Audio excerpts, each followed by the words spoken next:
स्वरूप का चिंतन करोगे तो मान गलित होगा, अहम भाव छूटेगा, केवल स्वरूप सामने दृष्टि में रहेगा तो आपके लिए किसी के प्रति ना मम भाव आएगा और ना ये मेरा है ऐसा अहम भाव आएगा, और उस भाव के विनाश होने पर ही आपके अंदर मृदुता का भाव आएगा।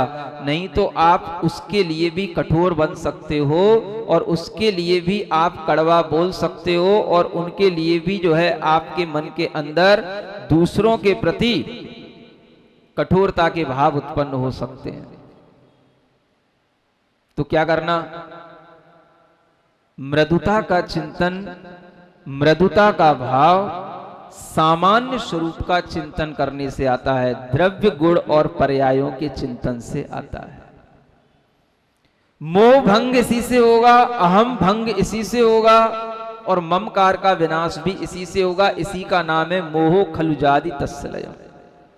मोह का नाश हो रहा है और मोह के नाश में सबसे बड़ा मोह हमारे अंदर मान कसाय का वही मोह है, जिसके कारण से हम किसी भी एक चीज के बाहरी स्वरूप से जुड़ जाते हैं। भीतरी स्वरूप से जुड़ेंगे तो मोह नहीं उत्पन्न होगा और बाहरी स्वरूप से जुड़ेंगे तो मोह उत्पन्न होगा।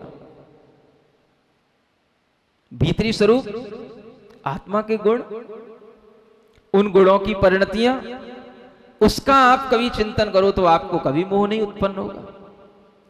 इसलिए मन में अगर मान रहता है, सुनो एक बात बता रहा हूं, मन में अगर मान रहता है तो उस मान का नाश कैसे करें? मन की बातें मानने से कभी मान का नाश नहीं होता। क्या सुन रहे हो? मन की बातें मानने से कभी मान का नाश नहीं होता। मन के सामने तो मन की बात नहीं मानने के लिए उसके आगे या पीछे आपको एक न लगाना पड़ेगा। मन के आगे या पीछे आपको एक न और लगाना पड़ेगा। मन कहेगा ऐसा नहीं, उसके लिए नकार करो, नहीं तेरी बात नहीं मानूंगा, ऐसा ही है। क्या समझ आ रहा है? जब हम मन के आगे एक ना लगा देते हैं तो क्या बन जाता है? मनन। और मन के पीछे एक ना लगा देते हैं तो क्या बन जाता है? नमन। सुन रहे हो? मन को पकड़ना है ना, अब उसके चाहे आगे एक ना लगाना चाहे पीछे एक ना लगाना, दोनों प्रकार के प्रयोग करने से ही आपका मन पकड़ में आएगा और तभी वह मन पकड़ में आएगा, तभी आप मृदु बन पाओगे। नहीं तो मन अपनी इच्छा से कठोर बनता चला जाएगा, कभी मार्दवता का भाव नहीं आ सकता। अब दो ही प्रयोग हैं। बाहर अगर हमें प्रवृत्ति में रहना है तो क्या करना? नमन करो, मन को झुकाओ। मन नहीं कहेगा तो भी बार बार झुकाओ, बार बार करो। देख रहे हो ना, आचार्य गुरुदेव कुंद देव प्रवचन सार ग्रंथ में कितनी बार अरिहंत भगवान को नमस्कार कर चुके बीच बीच में, और अभी कल भी वही नमस्कार गाथाएं आई थी। बार बार नमस्कार करो। अरिहंत भगवान को अगर बाहरी आंखों से देख रहे हो तो नमस्कार करो, नमन का भाव लाओ, बार बार नमन का भाव लाओ। ऐसा नहीं करना जैसा बच्चा करता है। अगर कभी बच्चा महाराज के पास में एक बार आ जाता है और वो एक बार उसकी माँ ने कहा बेटा नमोस्तु कर ले, तो उसने नमोस्तु कर लिया। अब वो माँ फिर थोड़ी सी लालच में आ जाती है, यूं कहें कि वो माँ सोचती देखो मेरे बच्चे ने नमोस्तु कर लिया, एक बार फिर कर ले, एक बार फिर कर ले, फिर से पैर छू ले। तो अब वो बच्चा डट जाता, नहीं अब नहीं, नहीं नहीं एक बार और एक बार, नहीं नहीं एक बार कर लिया ना। समझ आ रहा है? अब वो दोबारा नहीं करेगा। दूसरे दिन लाओगे तो कर लेगा। अब वो वहां अगर आधा घंटे भी खड़ा रहेगा तब दोबारा नहीं करेगा। जाते समय कर ले, बात की बात है, लेकिन वह तुरंत फिर से मां के कहने से वो नमन नहीं करेगा। आप करोगे कि नहीं करोगे? आपसे पूछ रहा हूं। वो बच्चा होकर के भी देखो भीतर से कितना कठोर है। क्यों कठोर है? क्योंकि उसके अंदर अभी कोई मार्दव धर्म पैदा नहीं हुआ है, कोई मृदुता का भाव पैदा नहीं हुआ है। क्योंकि मार्दव धर्म उन्हीं के अंदर पैदा होगा जिन्होंने अपने मन को सम्यक ज्ञान के माध्यम से बांधा हो, और सम्यक ज्ञान अगर होगा तो वह मन बार बार नहीं 1000 बार भी नमस्कार करने को कहा जाएगा तो करेगा, कभी भी अपनी गर्दन नहीं उठाएगा कि मुझे नहीं करना है। क्या समझ आ रहा है? एक बार आप दर्शन कराते हो, एक बार मूड पटक आते हो, कहां पे? मूड पटक नहीं कहेंगे ना, जो एक ही बार दर्शन करने का भाव रखते हैं या एक ही बार जैसे तैसे दर्शन करने के लिए भगवान के सामने पहुंचते हैं, तो हम तो यही समझते हैं कि मूड पटक आते हैं। लेकिन भीतर से नमन करने का भाव तो उत्पन्न नहीं हुआ ना। वो अगर भाव होगा तो आपसे फिर कहा जाएगा फिर चलो दूसरी बार मंदिर, फिर चलो तीसरी बार मंदिर, तो आप जितनी बार मंदिर जाओगे उतनी बार आप नमन करने का भाव करोगे। ये नमन का भाव सम्यक ज्ञान के साथ ही आता है, क्योंकि वो जानता है कि अर्यंत भगवान को नमन करने की महिमा कितनी है और कोई नहीं जानता है। ज्ञानी इसी का नाम, सम्यक ज्ञान इसी मायने में बनो। कितनी बार हमें नमो अरियंताणम बोलना पड़े, कितनी बार नमो सिद्धाणम बोलना पड़े, कितनी बार हमें अरियंतों को बार बार नमस्कार करना पड़े, हमारा सिर कभी भी कड़क नहीं होना चाहिए, इठना नहीं चाहिए। कितनी बार कराते हो, कितनी बार बोलते हो? बच्चा तो कह लेगा क्योंकि वो अज्ञानी है, लेकिन आपको अगर कहा जाएगा तो आपकी क्या हालत होगी? मैं आपसे पूछ रहा हूं।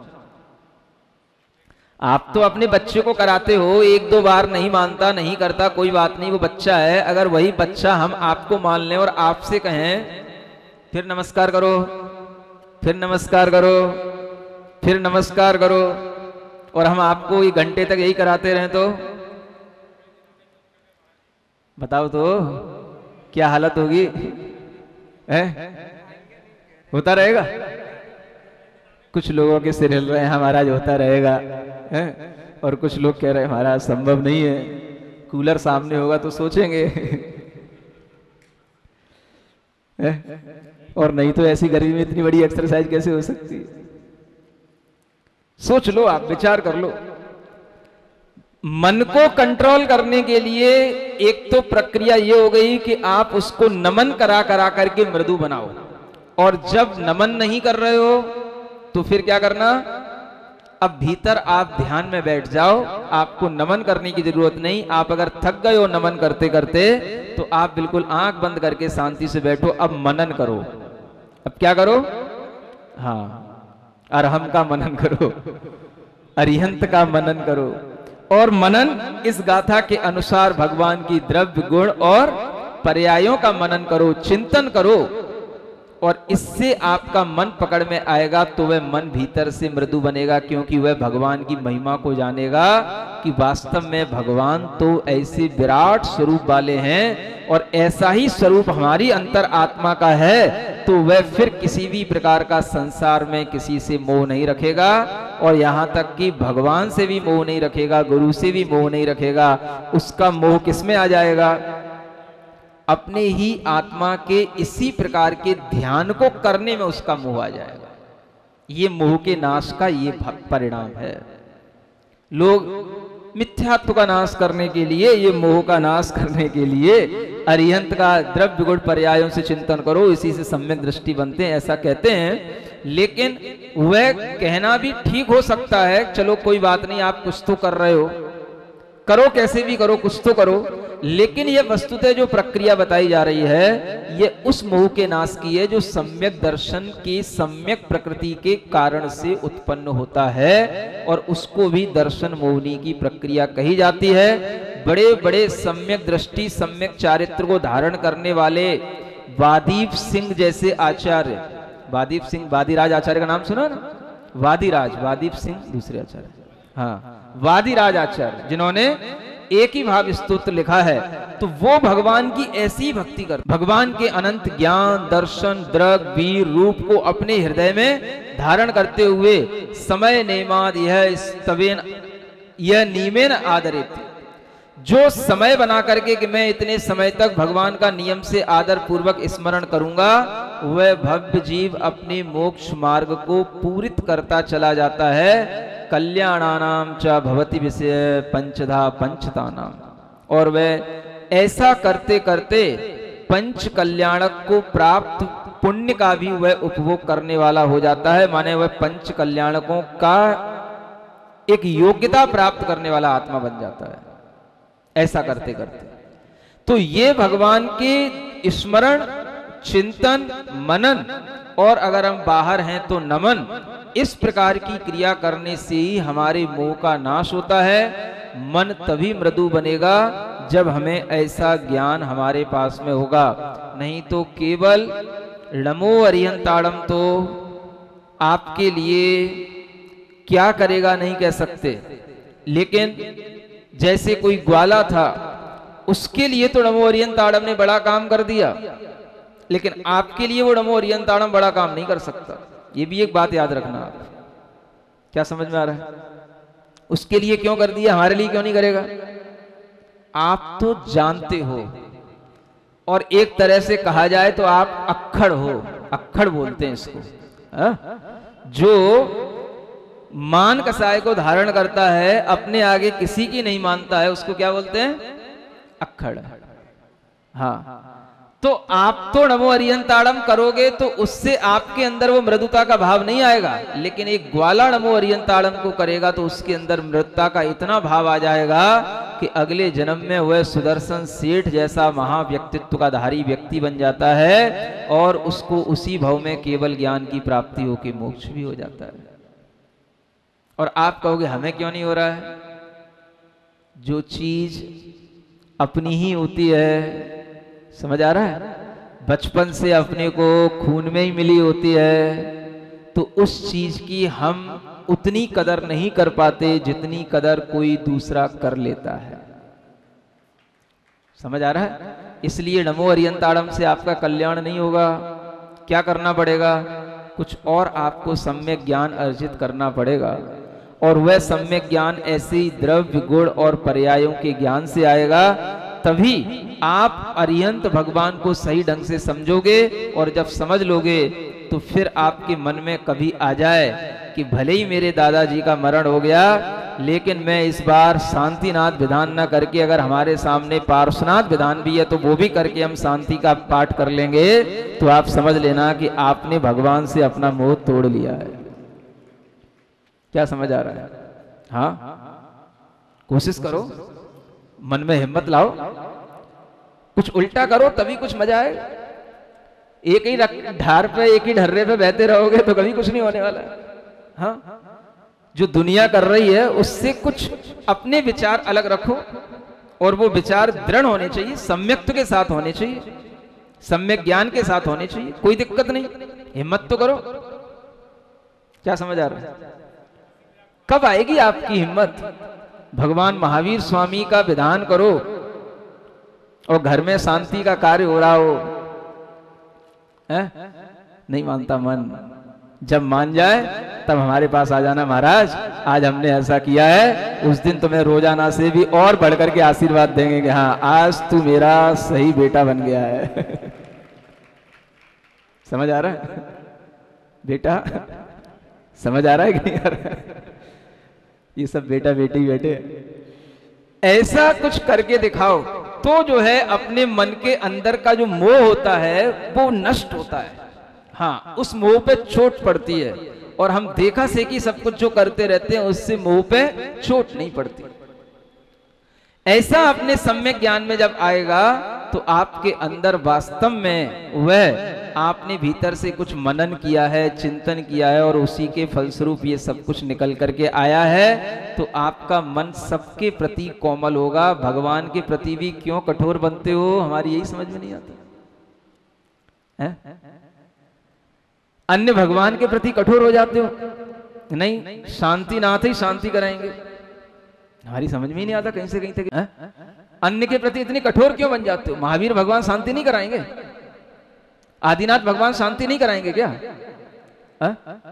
विचार तो करो, ये हमारे मन की कठोरता है कि नहीं? अनेक तरह की कठोरताएं हमारे मन में पड़ी हुई हैं। केवल नमोस्तु करने का नाम ही, नमन करने का नाम ही मृदुता नहीं हो जाता। ये जब तक हमारे अंदर के अज्ञान दूर नहीं होंगे तब तक हमारा मन भीतर से कभी भी मृदु होगा ही नहीं। और ये कठोरताएं हमारे अंदर इन्हीं मोह के कारण से पड़ी रहती हैं। इसलिए हम सम्यक स्वरूप का ज्ञान करें और सम्यक स्वरूप का ही आचरण करें। ये गाथा हमारे लिए बहुत अच्छी है और आगे की आने वाली गाथा भी इसी की सहयोगी गाथा है। और ये दोनों गाथाएं एक साथ समझने योग्य थी, लेकिन एक ही गाथा में आपका आज पूरा समय हो गया। कोई बात नहीं, कल फिर अपन समझेंगे।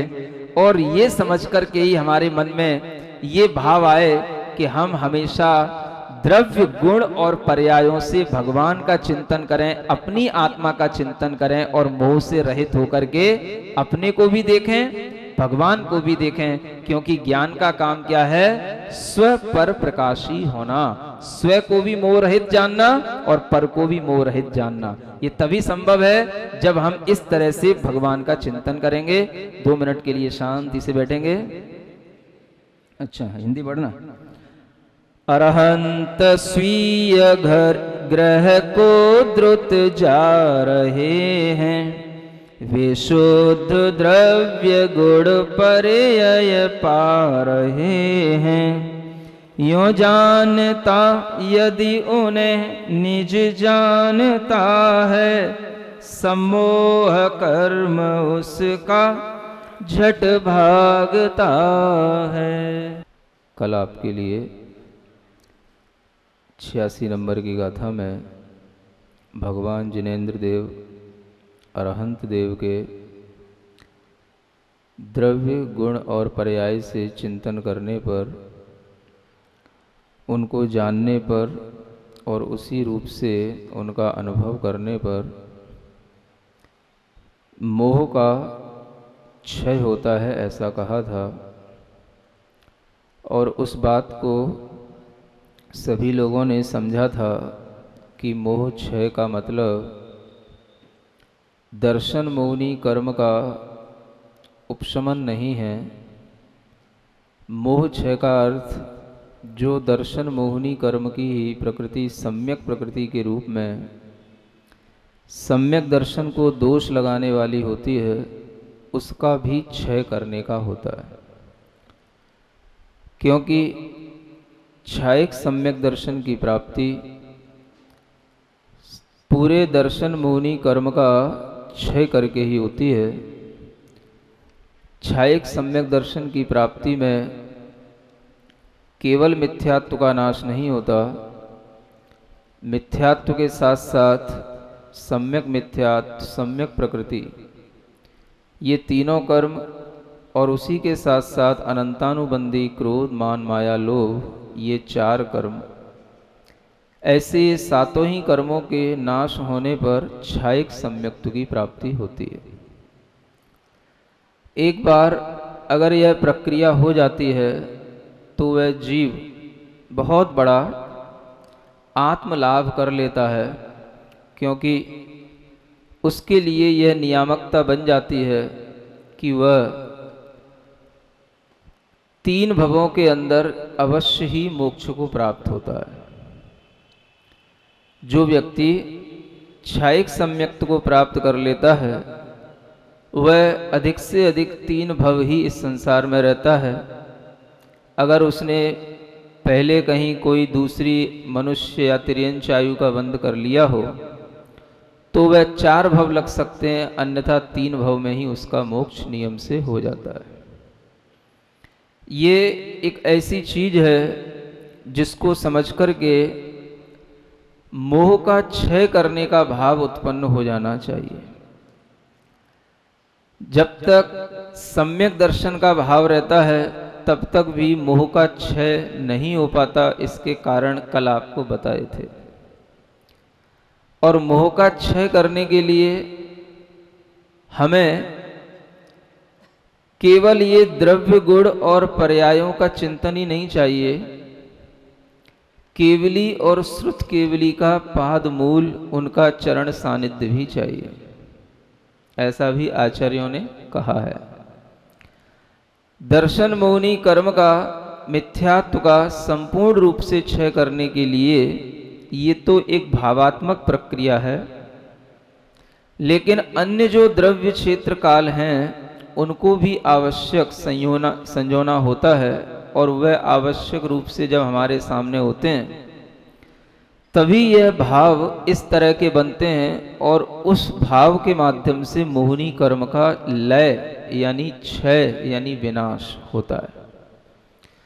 तो अगर हम दर्शन मोहिनी कर्म का भी क्षय करेंगे तो ये ध्यान रखना कि वह वर्तमान में क्षय भले ही नहीं हो पाए लेकिन उसकी भावना हम कर सकते हैं, क्योंकि वर्तमान में दर्शन मोहिनी कर्म का क्षय होना तो असंभव है।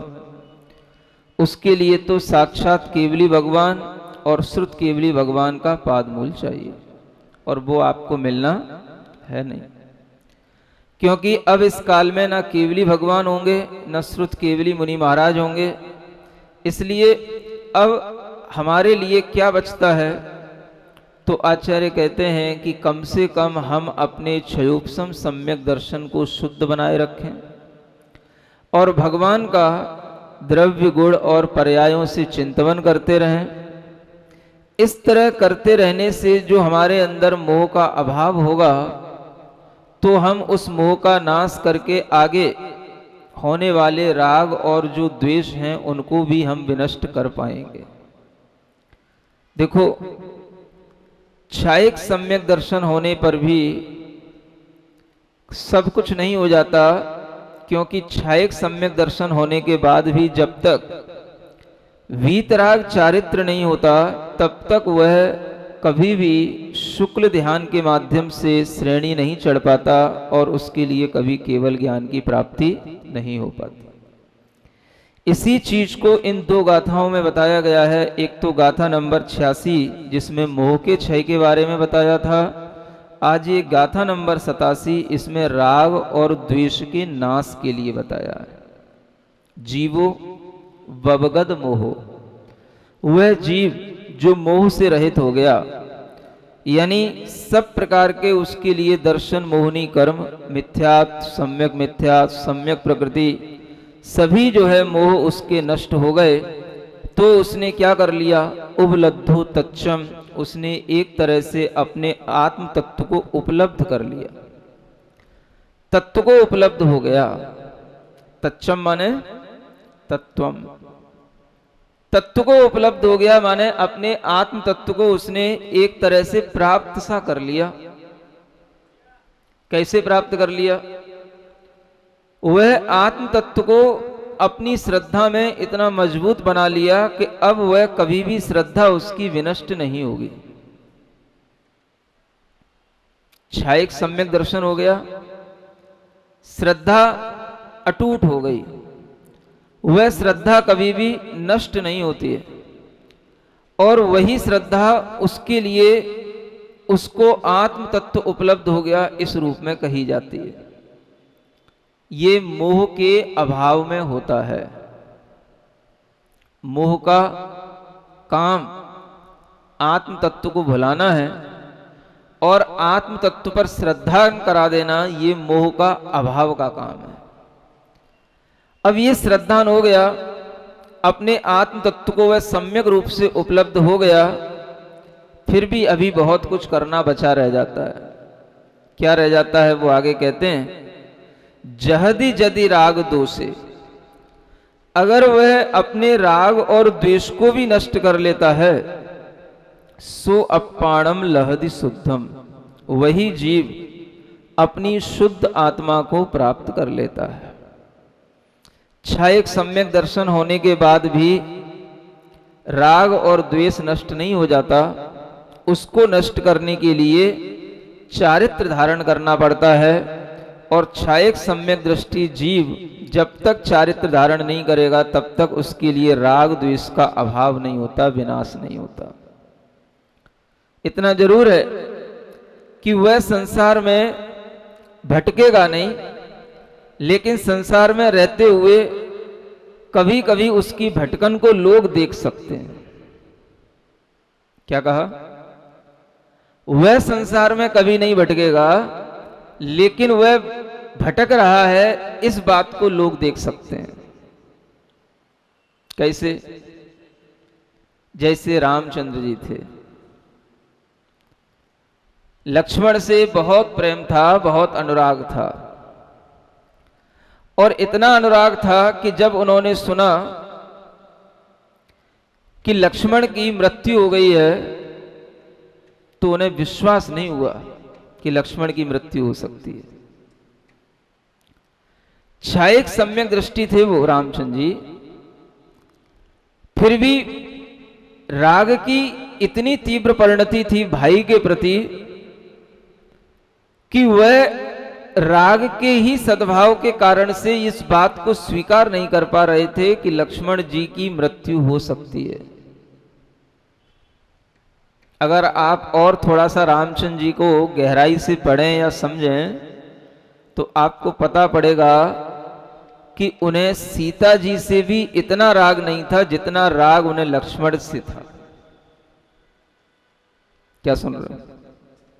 हाँ, ये बात अलग है कि वह सीता को पाने के लिए रावण के ऊपर चढ़ाई किए, लंका पर चढ़ाई किए, रावण की मृत्यु हुई, ये सब हुआ, लेकिन फिर भी सीता से उन्हें इतना राग नहीं था जितना उन्हें लक्ष्मण से राग था।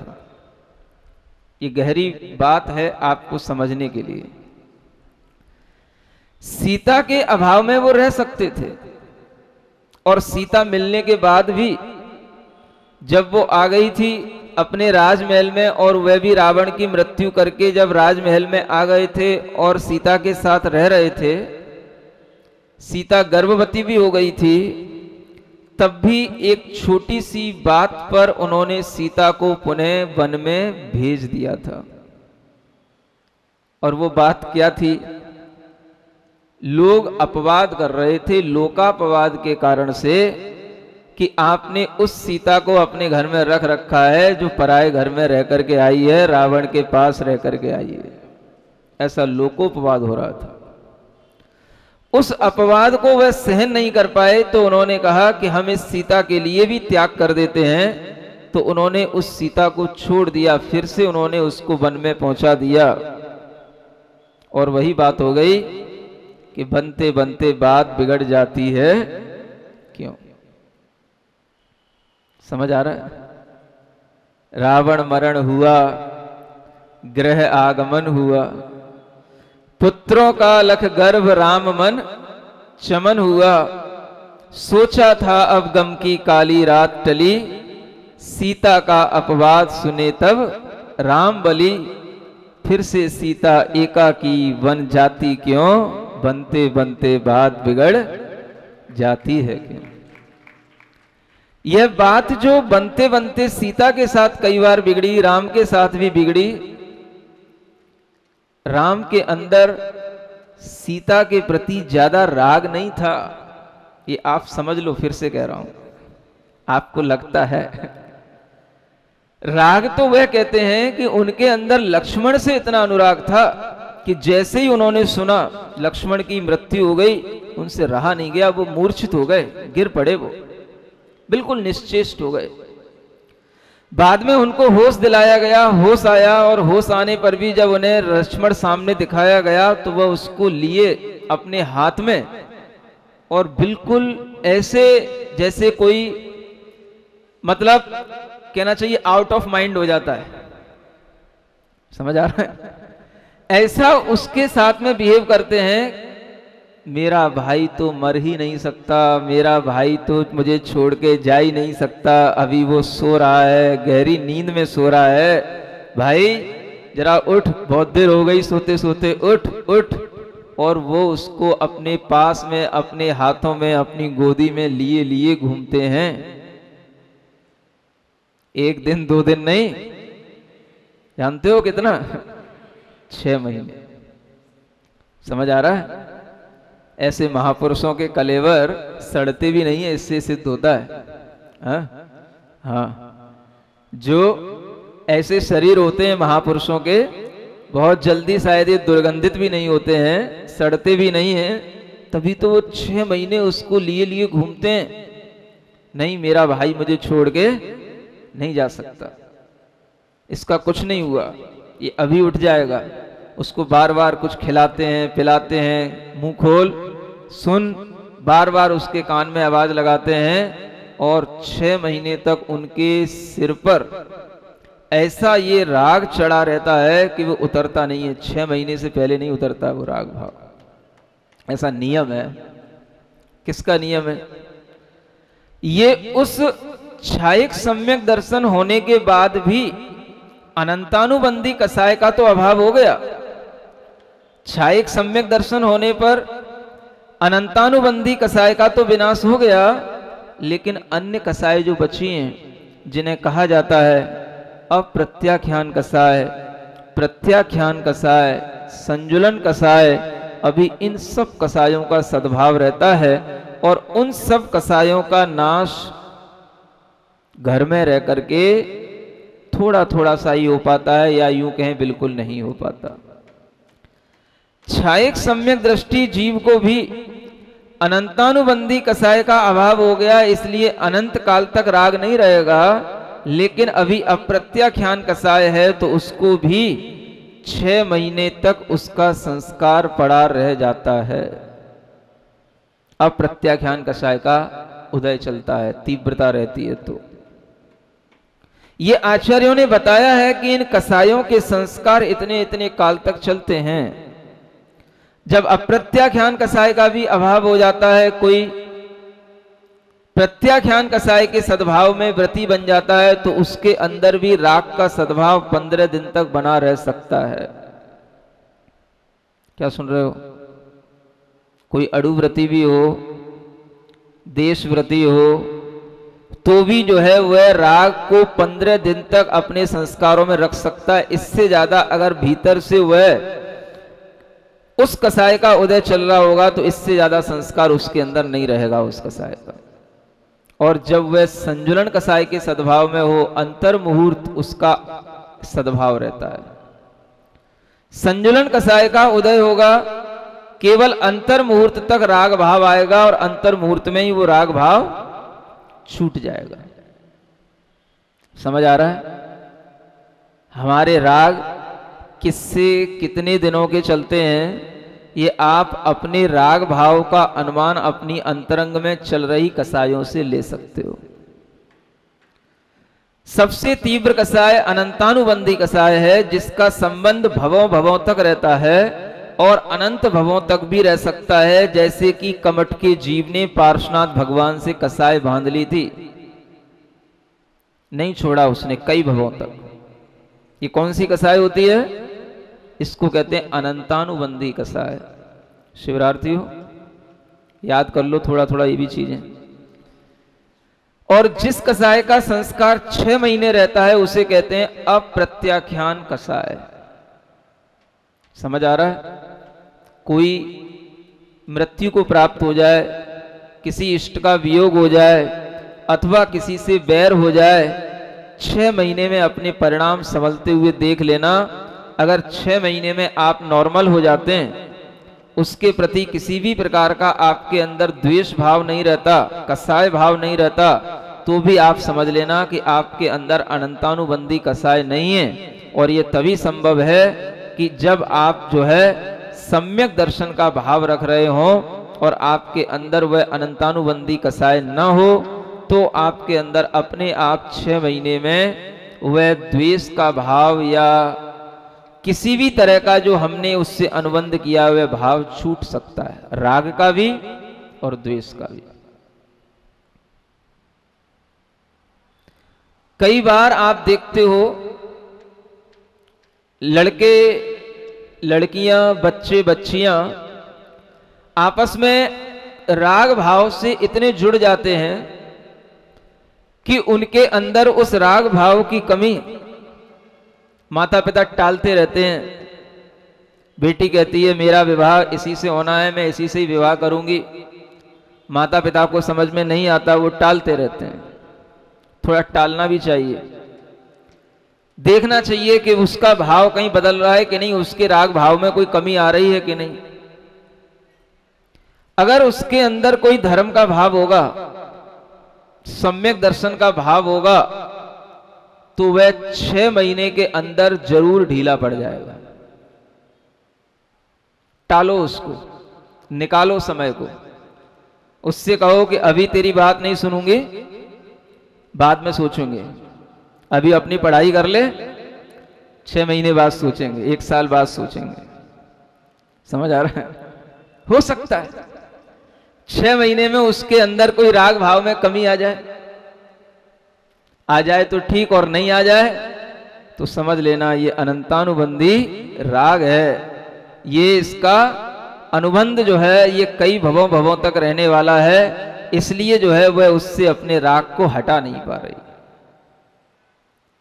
ये संसारी जीवों के अंदर की कसायों का एक अनुमान हम इस तरीके से लगा सकते हैं, और ऐसा होता है। समझ आ रहा है? ऐसे ऐसे भी केस होते हैं, देखे हैं। 6 महीने क्या 6-6 साल हो जाते हैं, लेकिन वह लड़की हट नहीं छोड़ती है, नहीं शादी करूंगी तो इसी से करूंगी, अन्यथा करूंगी ही नहीं। सुन रहे हो? फिल्मों की बात नहीं बता रहा हूं, रियल बातें बता रहा हूं।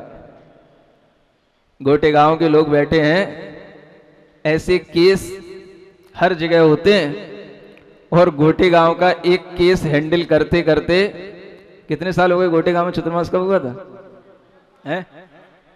2012 में हुआ था, अभी चल रही है 18। एक लड़की, एक कहना चाहिए जैन समाज की लड़की है, उसको 6 साल पहले भी समझा रहे थे, और 6 साल गुजर गए, अभी भी वो उसी स्थिति पर है, और आज तक भी वो समझ नहीं पाई है। समझ आ रहा है? ऐसे ऐसे केस होते हैं, क्या कर सकते हैं? ये तो 6 महीने की बात आपको बता रहा हूं, 6-6 साल में केस नहीं सुधरते हैं, और उसके दिमाग में बस वही है, वो हमारे पीछे रुका है, हम उसको धोखा कैसे दे सकते हैं, हम दूसरा कोई संबंध कैसे बना सकते हैं। उसने भी 6 साल निकाल दिए। ये इतनी बड़ी विकट स्थितियां हैं कि इनका कोई समाधान समझ नहीं आता। ये राग भाव इतना चढ़ करके दिमाग पर बोलता है कि उसको दुनिया में कुछ भी अच्छा नहीं लगता। जैसे छायक सम्यक दृष्टि राम की स्थिति होती है, ऐसे ही ऐसे जीवों की स्थिति होती है कि ये तो चलो छायक सम्यक दृष्टि थे, तो इनका तो पक्का था कि उसी भव से मोक्ष जाएंगे। ये तो सब सामान्य से संसारी जीव है, इनका तो कोई पता ठिकाना ही नहीं। तो इनकी कसाएं जब 6-6 महीने में नहीं उतरती हैं, इनका जो सिर पे नशा चढ़ा रहता है वो 6 महीने में भी ढीला नहीं होता, तब समझ में आता है कि ये अनंतानुबंधी राग है। अब प्रत्याख्यान राग होता तो 6 महीने में कम हो जाता। समझ आ रहा है? राग की भी यही स्थिति है और द्वेष की भी यही स्थिति है। अपना राग किसी से इतना भी अधिक नहीं होना चाहिए कि हम उसके वियोग हो जाने पर 6 महीने से ज्यादा परेशान हों। यह भी ध्यान रख लेना, कितना ही कोई इष्ट हो। क्या समझ आ रहा है? हाँ, नहीं तो सम्यक दर्शन का भी अता पता नहीं रहेगा। और अगर अपना द्वेष भी है तो वो भी इतना अधिक नहीं होना चाहिए। किसी से 6 महीने हो गए हैं तो बिल्कुल नॉर्मल भाव हो जाने चाहिए, कोई बात नहीं, जो हुआ सो हुआ, जो है सो है। हमारे लिए किसी से कोई भी घृणा नहीं, कोई द्वेष नहीं, कोई कसाय नहीं। हम उसके प्रति क्षमा भाव रखते हैं। हमारे मन में कोई भी मिलानता नहीं, जो हो चुका हमारे कर्म के उदय के कारण से हो चुका।